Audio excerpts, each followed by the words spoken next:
Hello, আসসালামু আলাইকুম everyone. শুরু করতে যাচ্ছি সে আমার বন্দিনী।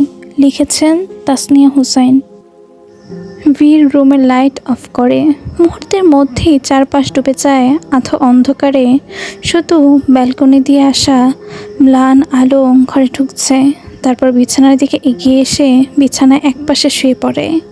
ঈশা থেকে একটু দূরত্ব রেখেই শয়, কারণ বীর যেমনভাবে ঘুমায় তাতে অসাবধানে ঈশার পেটে চাপ পড়ে যেতে পারে। তার ঘুম অনিয়ন্ত্রণ, কখন কি করবে তার নিজেরও ঠিক নেই। তাই মাঝখানে একটা বালিশ রেখে শুয়ে পড়ে ভীর। ভীর এক হাত তুলে কপালের ওপর রাখে, চোখ বন্ধ করে। এভাবেই যায় কিছু সময়। ভীর শোয়ার কিছু সময়ের মধ্যেই একটা নরম কাঁপা কাঁপা হাত এসে থামে তার বুকের ওপর। ভীরের ঘুম খুব হালকা হওয়ায় মুহূর্তের মধ্যেই সদ্য বন্ধ হওয়া চোখ খুলে যায়। তার প্রতিক্রিয়া সবসময়ই দ্রুত ও তীক্ষ্ণ। সে সঙ্গে সঙ্গে মাথা ঘুরিয়ে তাকায় ঈশার দিকে। প্রথমে ভাবে হয়তো ঘুমের ঘোরে হাত এসে পড়েছে, কিন্তু ভীর দেখে ঈশা ঘুমিয়ে নেই, এক দৃষ্টিতে তাকিয়ে আছে তার দিকে। তার চোখে অদ্ভুত এক গভীরতা। ভীর অবাক হয়ে তাকিয়ে থাকে কিছুক্ষণ। ঈশা এখন তাকায় না তার দিকে। ভীর উঠে কপাল কুঁচকে গম্ভীর গলায় বলে, কি হয়েছে? কোনো সমস্যা? শরীর ঠিক আছে? ডাক্তার ডাকবো? কণ্ঠে তার উদ্বেগ স্পষ্ট। ঈশা কিছু বলে না, চুপচাপ ধীরে আরও একটু এগিয়ে আসে। ভীর দেখছে ঈশার করা প্রত্যেকটা কাজ। ঈশা ভীরের একদম কাছাকাছি এসে হঠাৎ করে ভীরকে জড়িয়ে ধরে। মুহূর্তটা যেন সময়ের গতি থামিয়ে দেয়। ভীরের বুক কেঁপে ওঠে হঠাৎ। এতটা অপ্রত্যাশিত স্পর্শ তার জন্য একেবারেই অবিশ্বাস্য। ঈশার শরীর তার সাথে মিশে যেতেই ভীরের ভেতরে অদ্ভুত এক অনুভূতি ছড়িয়ে পড়ে। এটা কি শান্তি, নাকি আরও গভীর কোনো আসক্তি? সে বুঝে উঠতে পারে না, শুধু অনুভব করে তার শক্ত নির্লিপ্ত হৃদয়ের কোথাও যেন এক অচেনা কম্পন জন্ম নিচ্ছে। ঈশার সব কিছু মনে পড়ার পর থেকে সে আর ভীরের সাথে ঠিকমতো কথাও বলেনি। সে ইচ্ছে করে একটা দেওয়াল তুলে রেখেছে দুজনের মাঝে। তাই হঠাৎ করে এমন আচরণে ভীর সত্যি অবাক হয়েছে খুব। কিছু না বুঝেই ভীর এক হাতে ঈশাকে আগলে নেয়। তার শরীরটা নিজের দিকে টেনে এনে নিচু গলায় বলে, কি হয়েছে? ঈশা কোনো উত্তর দেয় না, বরং আরও কাছে এসে মুখ গুজে দেয় ভীরের বুকে। নরমভাবে বারবার নাক ঘষতে থাকে তার বুকের সাথে। এই আচরণটা এতটাই অপ্রত্যাশিত, এতটাই ঘনিষ্ঠ যে ভীরের শরীরের ভেতরে হঠাৎ করেই এক অদ্ভুত প্রতিক্রিয়া ছড়িয়ে পড়ে। তার শ্বাস ভারী হয়ে আসে, কপালে হালকা ঘাম জমতে শুরু করে। এতদিন ধরে জমে থাকা সব অনুভূতি, দমিয়ে রাখা আকাঙ্ক্ষা, অধিকার, আবেগ সব যেন একসাথে মাথা চাড়া দিয়ে ওঠে। ভীর নিজেকে সংযত করে, ঈশাকে একটু দূরে সরিয়ে দেয়। চোখে কঠিন চাপা টান, কণ্ঠ ভারী। এরকম করো না, আমি কন্ট্রোল হারালে কি করে বসবো? একটু থেমে শ্বাস সামলে আবার বলে, এখন ঠিক না বেব, ডাক্তার। ভীর কথাটা শেষ করার আগে ঈশার উত্তপ্ত ঠোঁট এসে ছুঁয়ে যায় বীরের বুকে। একটা নিঃশব্দ স্পর্শ, কিন্তু তাতে ঝড় বয়ে যায় ভীরের ভেতরে। ভীর নিজের হাত মুঠো করে শক্ত করে ধরে, নিজেকে সামলানোর চেষ্টা করে। তার ভেতরে যেন ঝড় উঠছে, তবুও সে চেষ্টা করছে নিয়ন্ত্রণে থাকতে। কিন্তু এদিকে ঈশা, সে যেন আজ ঠিক করেই নিয়েছে বীরের সব ধৈর্য ভেঙে দেবে। ধীরে ধীরে ঈশা মুখ তুলে বীরের গলা থেকে তার চোখ সরিয়ে গিয়ে থামে বীরের চোখে। একটা নিঃশব্দ, একটা অদ্ভুত টান। তারপর তার নরম হাত উঠে আসে বীরের শক্ত চোয়ালের দিকে, আলতো করে ছুঁয়ে যায় তার দাড়ি। স্পর্শটা ইচ্ছে করে দীর্ঘ করা। ভীর স্থির হয়ে তাকিয়ে থাকে ঈশার দিকে, চোখে তীব্র আগুন। ঈশার দৃষ্টি ধীরে ধীরে নেমে আসে ভীরের ঠোঁটের দিকে। সে অজান্তেই ঢোক গিলে। সেই এক মুহূর্ত ভীরের সব ধৈর্য ভেঙে যায়। এক ঝটকায় সে উঠে আসে ঈশার উপর। দুজনের মাঝের দূরত্ব এক নিঃশ্বাসে মুছে যায়। বীর ঝুঁকে ঈশার ঠোঁটজোড়া নিজের দখলে নিয়ে নেয়। দুজোড়া অথর মিলেমিশে যায় একে অপরের সাথে, তীব্র গভীর নিয়ন্ত্রণহীন এক স্পর্শে। বীর নিজেকে আর ধরে রাখতে পারে না, সে ডুবে যায় ঈশার ঠোঁটের সাথে দম বন্ধ করা আবেগে ভরা এক আকর্ষণে। বীরের বেসামাল ছোঁয়ায় ঈশার তাল হারায়, তার শ্বাস কেঁপে ওঠে, শরীর ঢেউয়ের মতো দুলে ওঠে সেই অনুভূতিতে। আর ঠিক এটাই তো ঈশা চেয়েছিল। বীর এখন আর আগের মতো নেই, সে উন্মাদ হয়ে উঠেছে। তার প্রতিটা স্পর্শ সেই উন্মাদনা স্পষ্ট। এই সুযোগে ঈশা ধীরে ধীরে নিজের হাতটা পেছনে নিয়ে যায়, কিন্তু তার এই সামান্য নড়াচড়াতেই বীর থেমে যায়। বিরক্ত হয়ে মুখ সরিয়ে নেয় তার গলা থেকে। চোখে তীব্র দৃষ্টি, কণ্ঠ ভারী আর কর্তৃত্বপূর্ণ। ডোন্ট মুভ নাও। একটু ঝুঁকে আরও নিচু স্বরে বলে, এখন ছাড়ছি না। সময় গড়ানোর সাথে সাথে বীর আরও বেপরোয়া হয়ে ওঠে। এতদিন নিজেকে যে ধৈর্যের দেওয়ালে আটকে রেখেছে, সেগুলো যেন একে একে ভেঙে চুরমার হয়ে যাচ্ছে।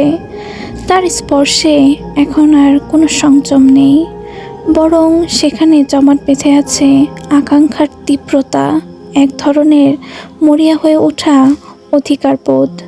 বীর ভুলে যাচ্ছে সব, শুধু ঈশাতেই ডুবে যাচ্ছে ক্রমশ, এক অন্ধকার নেশার মতো। আর ঈশা অপেক্ষায়, কখন সে বীর যখন পুরোপুরি তার মধ্যে মগ্ন। ঈশা খুব সাবধানে নিজের হাত সরায়, শ্বাস যেন তার বুকে আটকে আছে। বালিশের নিচে লুকিয়ে রাখা ছুরিটা আলগোছে তুলে নেয় হাতে। তার বুকের ভেতরে থকথক শব্দ, হাত কাঁপছে, তবুও থামে না। বীর কিছুতেই টের পায় না, সে তখন ঈশাতে ডুবে আছে নিজের তৈরি এক অন্ধ জগতে। এক সেকেন্ড, একটা সুযোগ, আর ঠিক তখনই ঈশা ছুরিটা সোজা ভিড়ের বুকে বসিয়ে দেয়। আনাড়ি হাতে নিখুঁতভাবে না হলেও তবুও ধারালো ফলাটা তার বুক বরাবর গভীরভাবে কেটে যায়। ঘটনাটা এতটাই অপ্রত্যাশিত, বীর প্রথম কয়েক সেকেন্ড কিছুই বুঝতে পারে না। তারপর তীব্র ব্যথায় তার শ্বাস আটকে আসে, চোখ কুঁচকে ওঠে, মুখের রং ফ্যাকাশে হয়ে যায়, রক্ত ধীরে ধীরে বের হয়ে শুরু করে, তার বুকের ভেতর গড়িয়ে পড়ে লাল উষ্ণতা। মাথা ঝিমঝিম করে ওঠে বীরের, কিন্তু ঈশা থামে না। সে আবারও ছুরি তুলে আঘাত করতে চায়, এইবার শেষ করে দেওয়ার মরিয়ার চেষ্টা। কিন্তু বীর এক ঝটকায় ঈশার হাত চেপে ধরে, তার চোখ জ্বলে ওঠে রাগে। সে এখনো বিশ্বাস করতে পারছে না এই আঘাতটা ঈশার হাত থেকেই এসেছে। রাগে বীর পর মুহূর্তেই ঠাস ঠাস করে দোকালে জোরে থাপ্পড় বসিয়ে দেয়। শব্দটা পুরো ঘরটাকে কাঁপিয়ে তোলে। ঈশা হুমড়ি খেয়ে পড়ে যায় পাশে, তার ঠোঁটের কোণে রক্ত জমে ওঠে, চোখ ঝাপসা হয়ে আসে। এদিকে বীরের অবস্থা আরও খারাপ হয়ে উঠেছে, তার বুক থেকে অবিরাম রক্ত ঝরছে, শ্বাস ভারী হয়ে উঠছে। তবু সে নিজেকে সামলায়, কাপা হাতে ফোনটা তুলে নেয়। বীর কোনো মতে ডিয়েগোকে কল করে। কল কেটে যেতেই তার দৃষ্টি পরে মেঝেতে পড়ে থাকা ছুরিটার দিকে। সেটা তুলে নেয়, সেটা ভিড়। তার চোখ রক্তলাল, যেন ভেতরে জমে থাকা আগুন এখন বাইরে বেরিয়ে আসার অপেক্ষায়। সে তাকায় ঈশার দিকে, সেই দৃষ্টি এতটাই ভয়ঙ্কর, এতটাই তীব্র। ঈশা ভয়ে নিজেকে গুটিয়ে নেয়, বুকের ভেতরে ধুকপুক শব্দ করে, তার শরীর কাঁপছে, কিন্তু সে চুপ, একদম চুপ। বীরের শ্বাস ভারী হয়ে উঠছে, রাগ, ক্ষোভ আর অস্থিরতা তাকে ভেতর থেকে ছিঁড়ে ফেলছে, কিন্তু সে কিছু করে না। বীর জানে এই অবস্থায় সে নিজের ওপর কন্ট্রোল হারালে কি হতে পারে। সে চায় না একটা ভুল সব শেষ হয়ে যাক, তাই সে চুপ করে বসে থাকে, মাথা সামান্য ঝুঁকিয়ে, চোখ বন্ধ করে নিজেকে থামানোর চেষ্টা করে। রুমের ভেতরে ভারী নীরবতা। ঈশা ধীরে ধীরে নিজেকে গুছিয়ে নেয়, তার শ্বাস কাঁপছে, চোখে ভয়, তবুও চেষ্টা করছে নিজেকে সামলাতে। ঠিক তখনই ডিয়েগো দ্রুত ভেতরে ঢুকে পড়ে, সাথে একজন ডাক্তার। ডাক্তারের চোখে মুখে স্পষ্ট ভয়। কতটা ভয় যে তার পা পর্যন্ত কাঁপছে। সে একবার বীরের দিকে তাকায়, তারপর এগিয়ে আসে। বীর কোনো কথা বলে না, হেলান দিয়ে বসে আছে। ডাক্তার ক্ষতটা পরিষ্কার করতে শুরু করে। ব্যথায় বীরের চোয়াল শক্ত হয়ে ওঠে, কিন্তু সে একটাও শব্দ করে না। তার চোখ মাঝে মাঝে উঠে যায় ঈশার দিকে, আর সেই দৃষ্টি ঈশার বুকের ভেতরে কাঁপন ধরিয়ে দেয়। ডাক্তার দ্রুত ব্যান্ডেজ করে দেয় ক্ষতটা, যা যা প্রয়োজন সব করে ফেলে তাড়াহুড়ো করে। তার একটাই উদ্দেশ্য, যত দ্রুত সম্ভব এই ভয়ঙ্কর পরিবেশ থেকে বের হয়ে যাওয়া। টিকো নিঃশব্দে সব পর্যবেক্ষণ করছে। এর মাঝে নিক হন্তদন্ত হয়ে ঢুকে বীরের রুমে। ভেতরে ঢুকেই তার চোখ যায় বীরের বুক থেকে পেট পর্যন্ত লম্বা করে জড়ানো সদ্য ব্যান্ডেজে। সেই দৃশ্য দেখেই নিক কপালে রক ফুলে ওঠে, চোয়াল শক্ত হয়। ডিয়েগো মাত্রই তাকে জড়িয়েছে। রাগে তার নিঃশ্বাস ভারী হয়ে ওঠে, হাঁসফাঁস করতে থাকে সে। তার বুকের ভেতরে আগুন জ্বলছে, যেন ব্যথাটা ভিন না সে পেয়েছে। হ্যাঁ, তার নিজের থেকে যদি এটা হতো তাও তার এমন কষ্ট হতো না। নিকের দৃষ্টি সরে আসে ঈশার দিকে। ঈশাকে জানে মেরে ফেলতে ইচ্ছে করছে তার। নিকো নিজেকে থামাতে পারে না। এক পা দুই পা করে ঈশার দিকে এগিয়ে যেতেই শোনা যায়, এখানে থেমে যা নিক। বীরের ভারী কি কণ্ঠ, গলার শব্দ পুরো রুমে ছড়িয়ে পড়ে। ওর পাশে যাওয়ার সাহস করিস না। শব্দগুলো আদেশ নয়, হুমকি। নিক থেমে যায় ঠিকই, কিন্তু তার ভিতরের আগুনটা একটুও কমে না। হঠাৎ সামনে রাখা ফ্লাওয়ার বাসটা তুলে নিয়ে পুরো শক্তি দিয়ে দেওয়ালে ছুঁড়ে মারে সে। কাঁচ ভাঙার শব্দ, পুরো রুম কেঁপে ওঠে। ঈশা কেঁপে ওঠে, তার শরীরটা আরও সিটিয়ে যায়। চোখ দুটো ভয় আর আতঙ্কে ভরে যায়। নিক দাঁত চেপে হিসহিস করে বলে ওঠে, এভাবে ছেড়ে দিবে ওকে? তার গলার স্বর ধীরে ধীরে চিৎকারে পরিণত হয়। আজ কি হতে পারতো জানো? কি হতো আজ ব্রো? সে এক পা এগিয়ে আসে, চোখ লাল হয়ে আছে তার। বন্ধ দরজার আড়ালে ঘুমের মাঝে কি হতে পারতো? তার গলার আওয়াজ আরও তীব্র হয়ে ওঠে। তোমার কিছু হলে কি হতো ব্রো? প্রতিটা শব্দে ভয়, রাগ আর আতঙ্ক মিশে আছে। এক কোণে বসে ঈশা নিঃশব্দে চোখের পানি ফেলছে। তার চোখ থেকে পানি গড়িয়ে পড়ছে অনবরত। বুকের ভেতরে তপ্পকানি যেন থামছেই না। বীর কিছুক্ষণ চুপ করে তাকিয়ে থাকে নিকোর দিকে, তারপর ঠান্ডা গলায় বলে, শান্ত হও। কিছু হয়নি আমার, ঠিক আছে আমি। নিক এই কথাতেই আরও তেতে ওঠে।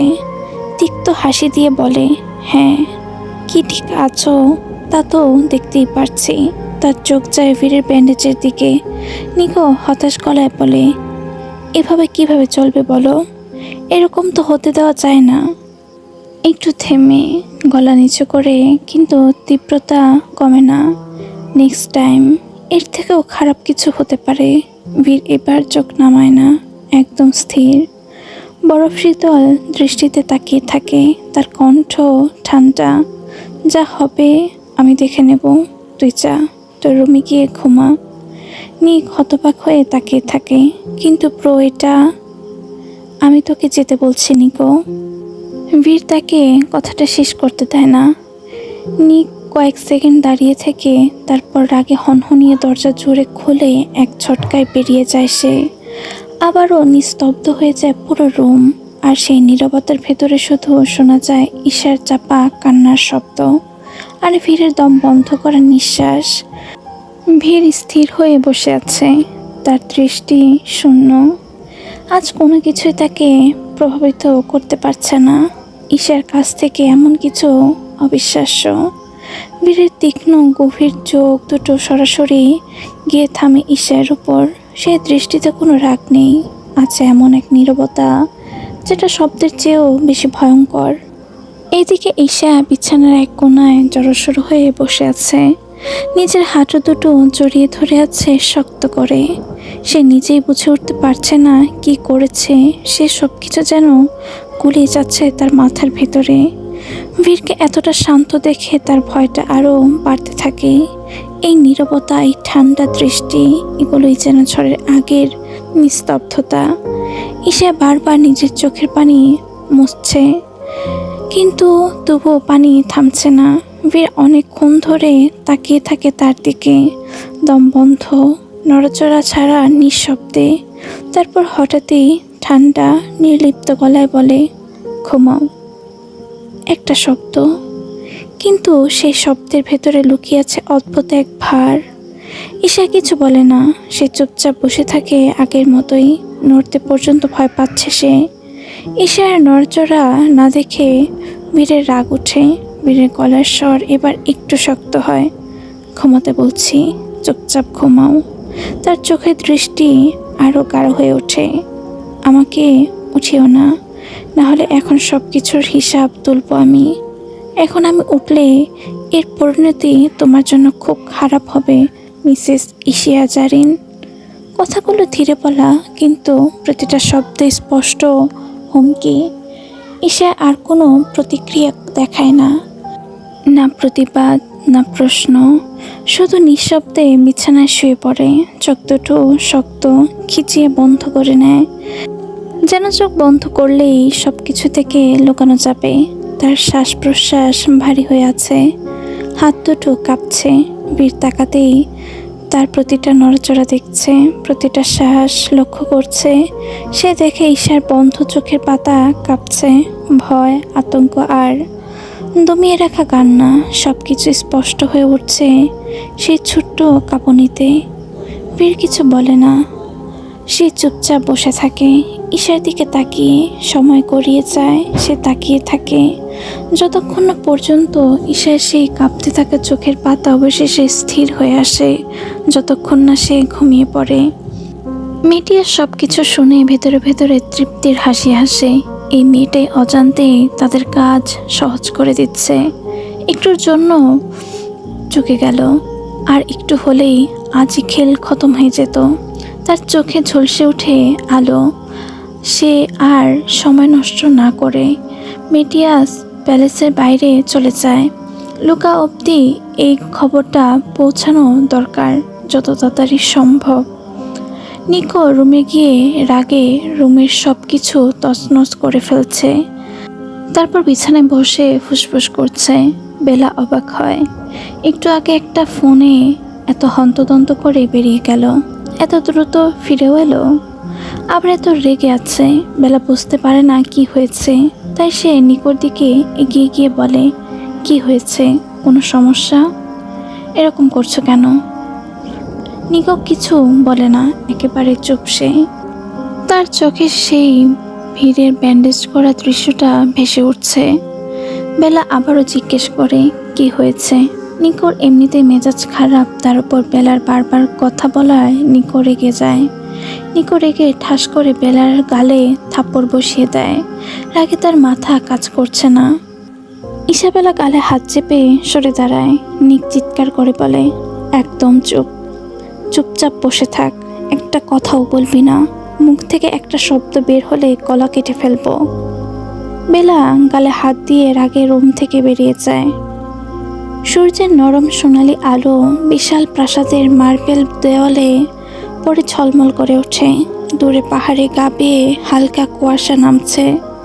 বাগানে বিদেশি ফুলগুলোতে শিশির জমে আছে, প্রতিটা ফোঁটা আলোয় ঝিকমিক করছে। মৃদু হাওয়া এসে পাতাগুলো নেড়ে দিচ্ছে, যেন সকালের নিস্তব্ধতায় কোনো অজানা গল্প ফিসফিস করে বলছে। সব কিছু এত শান্ত, এত স্বাভাবিক, যেন এই প্রাসাদের দেওয়ালের ভেতরে কোনো অন্ধকার রাত কখনো নেমে আসেনি। ঈশার ঘুম ভাঙে। চোখ খোলার পর সে নড়ে না, চুপচাপ শুয়ে থাকে বিছানায়। তার চোখ ফাঁকা, কিন্তু ভেতরে ভেতরে ঝড় বয়ে যাচ্ছে। বীরের চেহারাটা বারবার ভেসে উঠছে তার সামনে। নিজের কাজের জন্য আফসোস করতে চায় না সে, চায় না একটু দুর্বল হতে। তবুও কেন জানি বুকের ভেতরটা হালকা ব্যথা করে ওঠে। আজ রোজকার মতো ভিড় নেই রুমে। চারপাশে সব কিছু এত স্বাভাবিক, এত নিখুঁতভাবে সাজানো, যেন এখানে রাতে কিছুই ঘটেনি।